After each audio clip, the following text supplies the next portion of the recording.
The word cloning has been used by the scientists across the world for describing several different processes that are involved with the generation of copies of the biological materials like a cell, a gene, an animal or plant.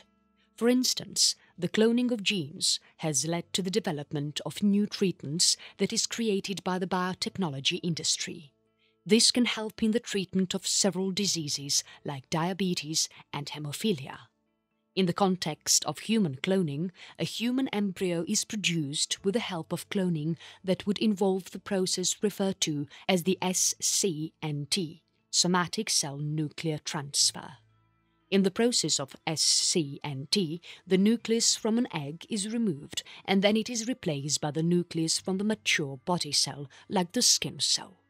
In the process of cloning, the embryo of the human body is created without any involvement of sexual reproduction that implies that there is no joining of the egg and the sperm. There have been several concerns of the possibility of the production of the human clone. This concern was raised and discussed on 24th of February 1997, wherein the scientists in Scotland had made use of the SCNT in 1996 for the production of first clone adult mammal named Dolly, the sheep. The group of Ian Wilmot at the Roslin Institute in Edinburgh had succeeded in removing the nucleus from the egg of a sheep and then had replaced the same with the nucleus of the mammary gland cell that was taken out from an adult sheep. The embryo that was the resultant was then transferred to the uterus of the surrogate sheep. As many as 277 such embryos were transferred. Out of these, however, only one lamb was born. The analysis of the genetic material of Dolly had confirmed that Dolly was derived from the mammary cell of the adult sheep. On 14th of February 2003, Dolly was euthanized after she had developed a lung infection. Some of the medical experts claim that the reason for the early death of Dolly at a mere age of 6 was because of the fact that she was a cloned mammal. However, the scientists at the Roslin Institute had believed that her ailment was the only reason that she was raised indoors for security reasons, rather than the fact of being a pastured sheep that can live up to an age of around 11 to 12 years. The scientists have been quite successful in making use of the SCNT technology for the production of other animals like sheep, goat, cat, horse, mouse, mule, pig, and a rabbit. However, the overall efficiency of the complete procedure of cloning is quite low, and the results have been frequently resulted in the abnormal developments of the organisms. The proponents have maintained that a day will come when cloning could be quite useful for a number of agricultural applications, in addition to the improvement of the livestock.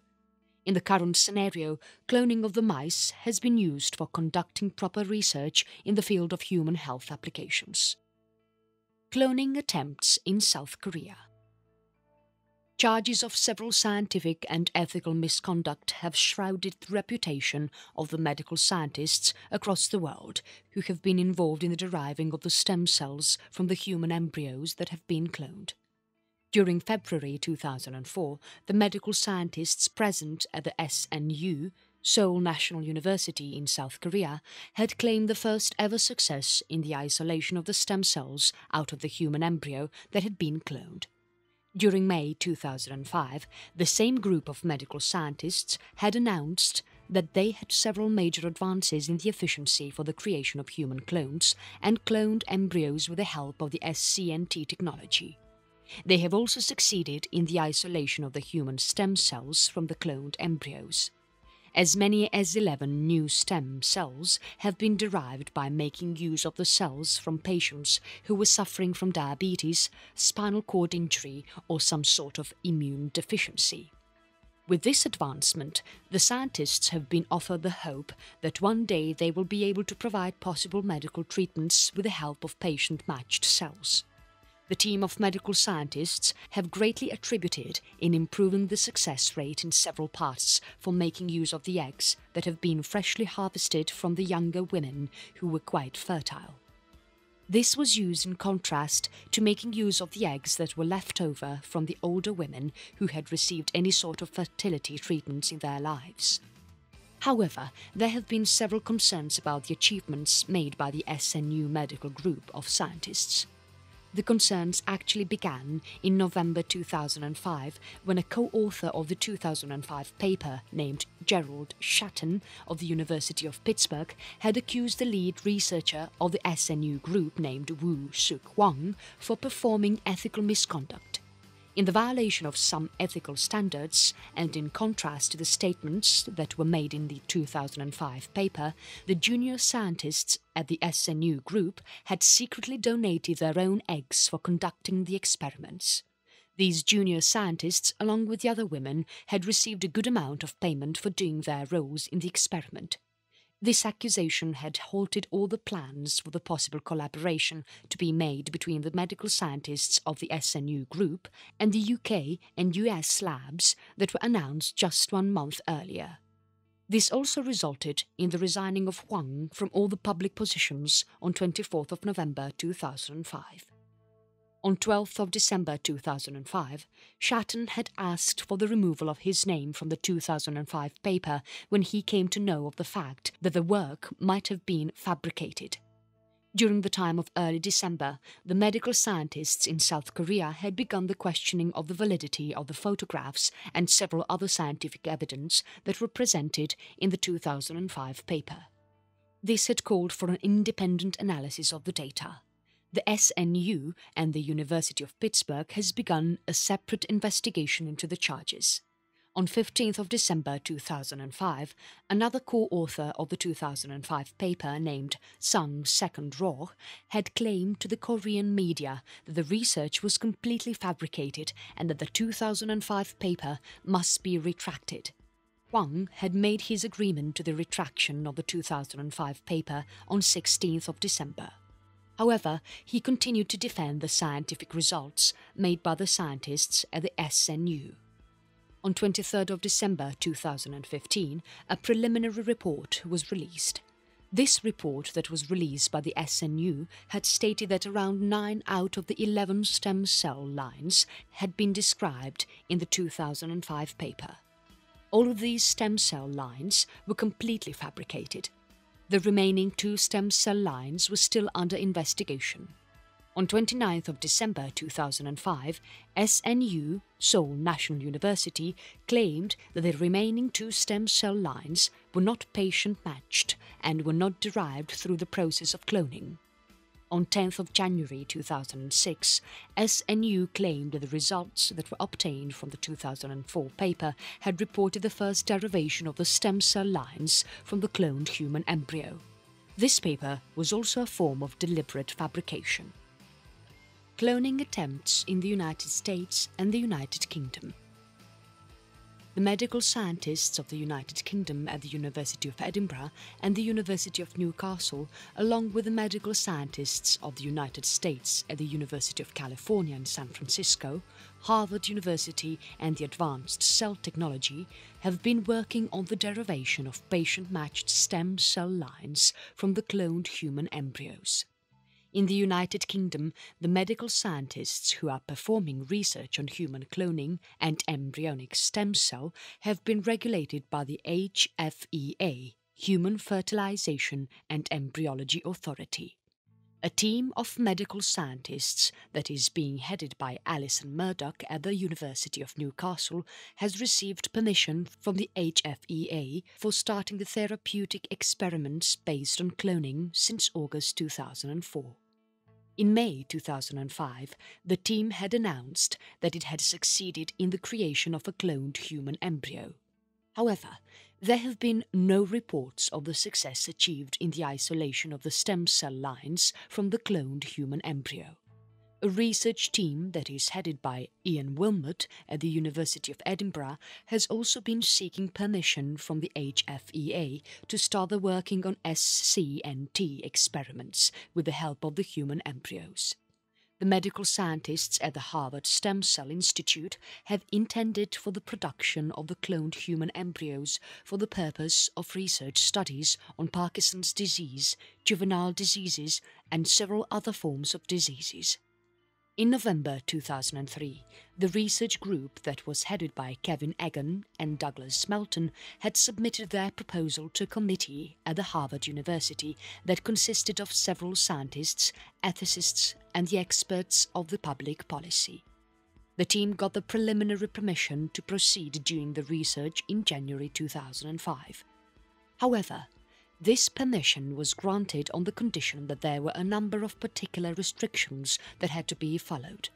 In addition to this, the approval was being received from a secondary committee that was charged with the safeguarding of the use of the human subjects that were involved in the research. The restrictions that were involved included the limitations on the developmental age of the clone embryos that were used in the experiments. There were also prohibitions on any form of reproductive cloning and a limitation on paying only for the medical expenses of women who were donating their eggs. In June 2006, after almost 2.5 years, the Harvard group of scientists announced that they also had received the final approval in the reviewing process that looked at the legal, ethical, and intellectual property issues. It also involved 8 different committees and boards at 5 separate institutions. In May 2006, the medical scientists at the UCSF, University of California in San Francisco, and ACT, Advanced Cell Technology in Worcester, MA had announced independently that they would be resuming their efforts for the production of cloned human embryos for the purpose of research. Both ACT and UCSF have been working individually on such experiments. This is prior to the announcement made by South Korea in February 2004 about their success in cloning. However, South Korea had to subsequently halt their work. In case of ACT, due to lack of proper funding, and in case of UCSF, due to lack of success, both had to eventually suspend their research work. Clonaid. On 27th of December 2002, a representative of Clonaid had made the announcement that the birth of the first cloned human was a 7-pound girl that was nicknamed Eve. Eve was born on 26th of December 2002. She was born at an undisclosed location that was located outside the United States. The company had offered no proof of the claims made by it. However, Dr. Brigitte Boisselier, who was the managing director of Clonaid, had claimed that the genetic tests would show that the baby girl is the clone of a 31-year-old American woman who is the birth mother of Eve. Even to this date, the results of the tests have not been revealed. Clonaid claims the parents of the child fear that the test results would lead to several legal actions and even loss of custody of the child. The official website of Clonaid claims that as many as 13 cloned babies are still alive and that each month around 10 to 15 implantations are being performed at the Clonaid laboratory. Clonaid was founded in 1997 by the leaders of the Raelians, that is, an international section of around 55,000 people in across 84 countries. Clonaid claims that the life on Earth was created with the process of genetic engineering by the human extraterrestrial race. FDA, Food and Drug Administration, is conducting several investigations on the actions of the company. FDA would make considerations of any activity related to human cloning as illegal if it is performed in the United States. In April 2001, FDA had investigated a laboratory of Clonaid in Nitro. Soon after, the laboratory was shut down. Advanced Cell Technology, ACT. On 25th of November 2001, ACT, Advanced Cell Technology of Massachusetts, had announced that it had succeeded in the creation of the first human embryos with the help of the process of human cloning. ACT had made use of 2 techniques, SCNT and parthenogenesis. These techniques were used to produce the human embryos. the researchers of the advanced cell technology had obtained the eggs from around 7 women who were aged between 24 to 32 years. These women were paid around $3,000 to $5,000 for donating their eggs for the purpose of human cloning. In the SCNT technique used by the ACT, the medical scientists had removed the nucleus from as many as 19 eggs. Then they replaced the eggs with a nucleus that was obtained from another adult cell. The nucleus of a skin cell was utilized for the 11 eggs out of the 19 eggs. For the remaining 8 egg cells, cumulus cells were used for cloning. The 11 eggs that had received the nucleus of the skin cells were not able to divide. However, 7 out of the 8 egg cells that were replaced by the nucleus of the cumulus cell had begun to divide. However, the division stopped at reaching the 4 to 6 cell stage. In the process of parthenogenesis, an egg cell was being treated with relevant chemicals that would cause the cell to divide even without fertilized by a sperm. Advanced cell technology had exposed as many as 22 human eggs to the chemicals for stimulating rapid division in them. After the duration of 5 days, as many as 6 egg cells had matured into a larger mass of several cells. However, even after that, the division had stopped. None of the embryos that were developed by ACT had reached the final stage and could not divide in the proper manner to result in the production of the stem cell lines. As a result of continuous failures, even ACT stopped its functioning in the year 2004. The primary goal of the working of the Advanced Cell Technology, ACT, was to initiate the production of the human embryonic stem cells. It also aimed at the development of several new therapies for the control and treatment of lifelong diseases like Parkinson's disease and diabetes. The medical scientists believe that the stem cells that have been transplanted into a patient can help in the effective treatment of several diseases or injury by the replacement of the damaged cells with the fresh stem cells. If the cell nucleus that is used in the SCNT process is from a patient, then the stem cells would be identical genetically to the patient. This would be recognized by the immune system of the patient and would avoid any problems related to tissue rejection that might occur in the other approaches of the stem cell therapeutics.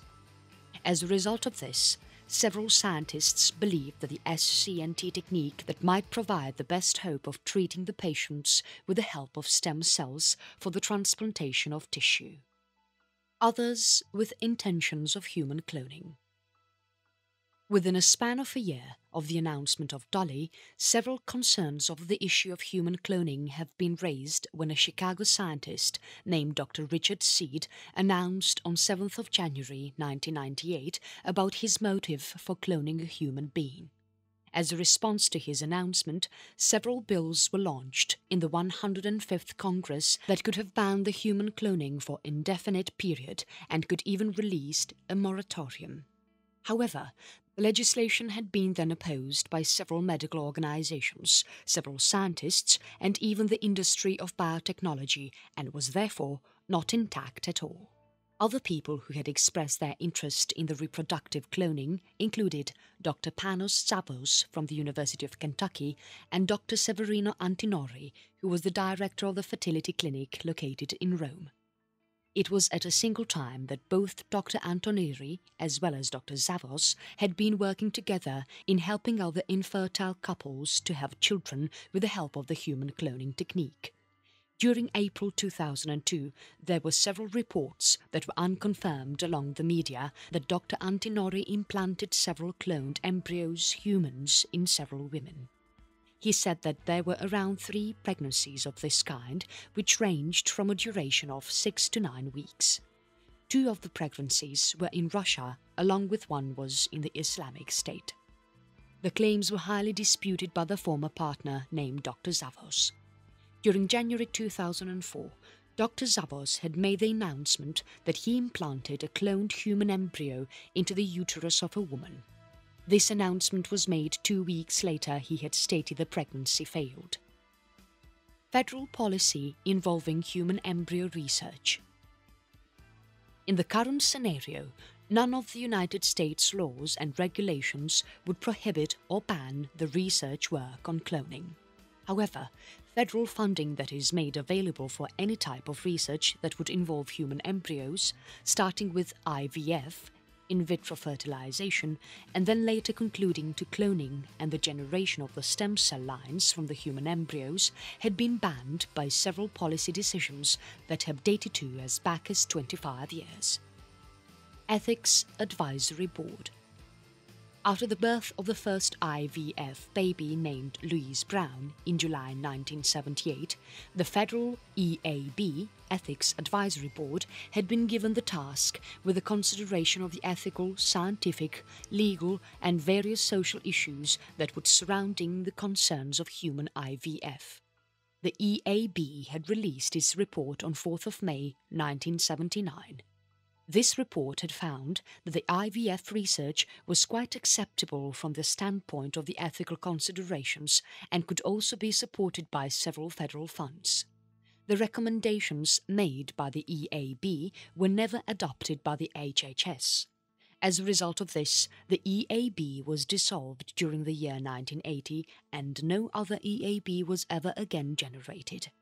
Because of the presence of the federal regulations that used to govern the research based on the human subject, it was stipulated that at the time the human IVF research that were federally supported should be reviewed by an EAB that was referred to as the so-called de facto moratorium on the results of the human IVF research. The other types of embryo research that ensued from the use and the development of the IVF technology, like stem cells and cloning, were also blocked as the result. The de facto moratorium was later on lifted by the enactment of the NIH Revitalization Act of 1993 that had nullified the regulatory provision that required the EAB review of the IVF proposals. NIH Human Embryo Research Panel. In response to the above activity, the NIH had established the Human Embryo Research Panel for assessing the ethical and moral issues that were raised by this research. It also aimed at the development of the recommendations for the review of the NIH and for conducting of the human embryos research. The panel of NIH had released a report that provided the recommendations and guidelines on the human embryo research in September 1994. The panel had identified the values of human embryo research and considered it as unacceptable or for issuing warrant additional reviews. The panel determined the fact that various types or forms of cloning without the transfer to uterus guaranteed additional review in front of the panel would make any recommendation whether this research to be funded by the federal organizations. However, the panel in the end concluded that the federal funding for the cloning techniques was to be followed by the transfer to the uterus should be unacceptable in the coming future. The NIH panel also recommended that some of the areas of the human embryo research should be considered for the process of federal funding, including the stem cells and SCNT. Under certain limited conditions, the embryos were created solely for the purpose of the human cloning research. The report that was presented by the NIH panel was anonymously accepted by the Advisory Committee to the Director, ACD, of NIH on 2nd of December 1994. After the meeting of the ACD on 2nd of December 1994, President Clinton had directed the NIH for not allocating the resources in order to support the generation of the human embryos for the purpose of conducting several research. The directive presented by the President did not apply to the research that involved the so-called spare embryos. The directives also did not apply to those aspects which had remained from the clinical IVF procedures that were performed for assisting the infertile couples to become successful parents. It also did not apply to the human eggs and parthenoids that would begin the development with the process of indirect or artificial activation and not through proper fertilization. Following the directives given by Clinton on 2nd of December 1994 to the NIH, the agency had proceeded with the plans for the development of the guidelines to provide support to the research with the help of spare embryos. Dickey Amendment. The plans of the NIH for the development of guidelines on the embryo research were put to halt on 26th of January 1996. This was achieved by the enactment that had contained a rider that affected the FY 1996 funding for the NIH. The rider had prohibited HHS from the utilization of the appropriate funds for the formation of human embryos that were meant for the research purposes or for the research under which the human embryos were destroyed. The rider had also been referred to as the Dickey Amendment that has been attached to the Labour, Education and HHS Appropriations Act for the FY 1997 through the time of FY 2006. The provision has been found in Section 509 of the Labour, Education, HHS and Related Agencies Appropriation Act 2006. It states that none of the funds made available in this Act could be made useful for: first, the creation of the human embryo or embryos for the research purposes; second, the research in which the human embryos are discarded, destroyed or intentionally subjected to the risk of death or injury greater than permissible for research on the fetuses inside utero for the public health service. 1 month after the announcement of Tully on 4th of March 1997, the then President Clinton had sent a memorandum to all the executive heads of all the agencies and departments, making it absolutely clear that no federal funds would be using human cloning. This action by the President had extended the congressional ban beyond the HHS to all the researches that were federally supported. Clinton had also urged the private sector in adopting a voluntary ban on the cloning of the human beings. The NIH Guidelines on Stem Cell Research that was published by the Clinton administration in August 2000. This would not have funded the research in which the human stem cells are used for the reproductive cloning of the human or the human stem cells that are derived by making use of the SCNT, or for the human stem cells that have been derived by using the techniques of SCNT that are utilized in a research project. Actions during the current Bush administration. On 9th of August 2001, President Bush had announced that for the first time federal funds would be utilized for providing support to the research that would be conducted on the human embryonic stem cells. However, funding would be limited to the existing stem cell lines. In his speech, President Bush had stated that he is in strong opposition to the human cloning. Although it has not been mentioned specifically in the speech of August 9th, a fact sheet of the website pages of the White House had stated that the federal funds will not be used for the purpose of the cloning of the human embryos for any existing purpose. In his speech, President Bush had made the announcement of his intention to form a President's Council that would be headed Dr. Leon Kass of the University of Chicago for considering all of the ethical and medical ramifications of biomedical innovation. The President Councils on Bioethics was established for the period of around 2 years by the executive order on 28th of November 2001. The White House had later announced about the other 17 members of the Council on 16th of January 2002. The first topic that was addressed by the President's Council was human cloning. Although all of the Council members had voted in opposition to achieve reproductive cloning, yet they could not come to an agreement on the articulation of the precise nature of the objection, whether the safety concerns or which normal objections were the most important. In an informal vote on the issue of the therapeutic cloning, about half of the 18 members of the Council had voiced their support for the therapeutic utilization of the human cloning. Dr. Kass had proposed that the final report of the Council reflect both the arguments in support of cloning for the purpose of the medical treatment and even those against it. On 20th of June 2002 meeting that was conducted, as many as 9 Council members voted to provide support to the cloning for the medical research purposes without the need of a moratorium, provided that a regulatory mechanism was established. Just because one member of the Council had not attended the meetings and was not voting. The vote seemed to be around 9 to 8 in favour of human cloning. However, the draft report that was sent to the Council members on 20th of June 2002 had indicated that 2 members of the group of the total of 9 members had altered the votes in the favour of a moratorium.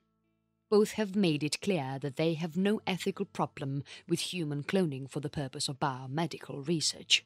However, they felt that a moratorium would provide additional time for more discussions. The altered vote had taken several council members by surprise. Some of those present on the council believe that the option of moratorium in opposition to the ban was thrown in at the last minute and did not receive adequate discussion. In addition to this, some of the members that were present on the council believe that the widely reported final vote of 10 out of 7 in the favour of the moratorium does not reflect the fact that the majority of the council has no issues with the ethics of biomedical cloning. The final report that was named Human Cloning and Human Dignity, an Ethical Inquiry, was released on 11th of July 2002. In March 2001, the FDA had sent letters to the research community that stated the fact that the creation of humans with the process of cloning is subject to the regulations of FDA under the Public Health Service Act, along with the Food, Drug and Cosmetic Act. FDA had claimed that such form of research could only occur when an IND, Investigational New Drug, application is in effect. Some of the leading legal scholars believe that there is no legal basis for the regulation of the human cloning by FDA. They have found very little evidence in support of the position of FDA that cloned human embryos are drugs.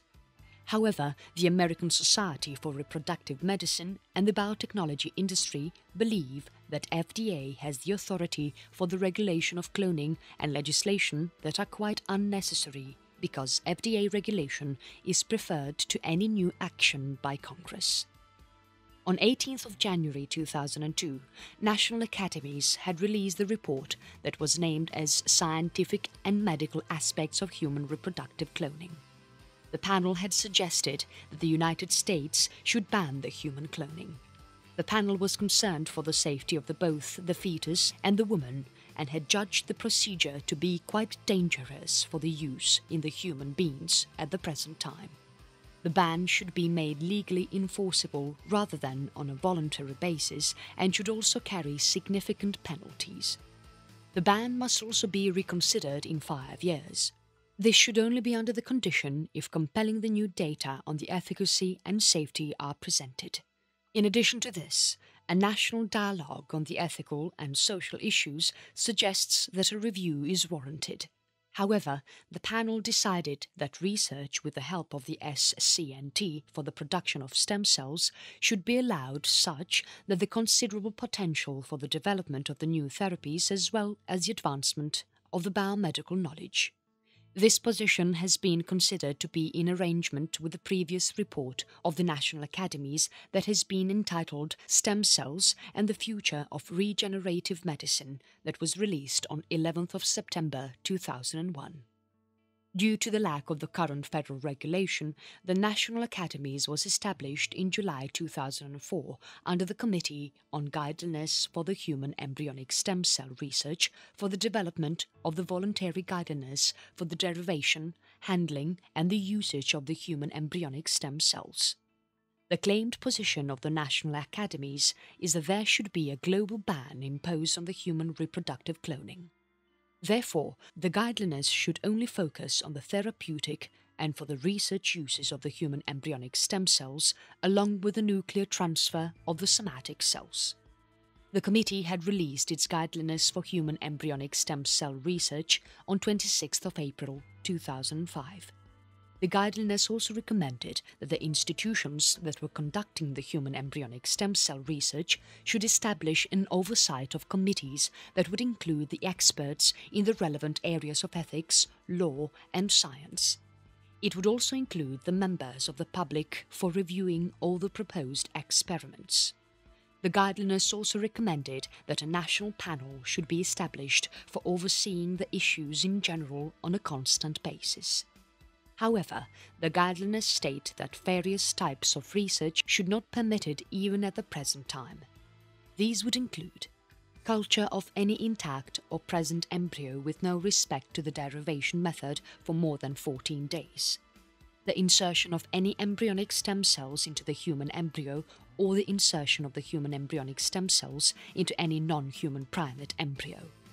In addition to these conditions, the animals which have been introduced by the human embryonic stem cells at any stage of development should not also be allowed to breed. The document also states that guidance would be provided on the informed consent of the donors. It also claims that there should be no financial incentives that would be provided on solicitation or the donation of the eggs, sperms, embryos, or even the somatic cells for any research purpose. The Supreme Court of the United States in the past has recognized that there have been several cases of the personal rights, like being protected or fundamental from any form of interference by the government. Some of the legal scholars are in the belief that if a ban is imposed on human cloning, then it would be struck down with the Supreme Court, as it would be brought down to the rights for making reproductive decisions that is considered to be protected under the constitutional right to liberty as well as the constitutional right to privacy. However, on the other hand, several other legal scholars do not believe the asexual and non-coital reproduction, like cloning, would be considered as a fundamental right by the Supreme Court. A ban on the research of the human cloning might raise several other forms of constitutional issues, like the rights of the scientists to free speech and personal liberty. In the opinion of some of the other legal scholars, any limits imposed by the government on the use of the cloning activities in the scientific inquiry or the methods of human reproduction will have to be tailored narrowly for further compelling the state of the interest. Human cloning has received until now little serious and careful scientific and ethical attention, as it has been typically dismissed as a fiction of science. However, it still stirs deep for the articulation, revulsion, and uneasiness in several people. Any form of ethical assessment of human cloning at this point can be considered provisional and tentative. Fortunately, the technology and science of human cloning has not yet been achieved in hand, and therefore a professional and public debate is quite possible without the need for a quick and precipitated policy response. The ethical pros and cons of human cloning can be considered to be sufficiently balanced and quite uncertain, as there are not any ethical decisive case either for or against in the process of giving the permit for doing it or not. Gaining access to the human cloning can be brought within the moral right for the reproductive freedom. However, the circumstances of its usage can have significant benefits appearing for the first time in an infrequent manner.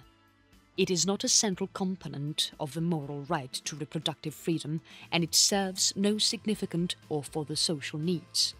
On the other hand, in contrary to the pronouncements of several opponents, human cloning seems not to be the violation of the human rights or moral rights.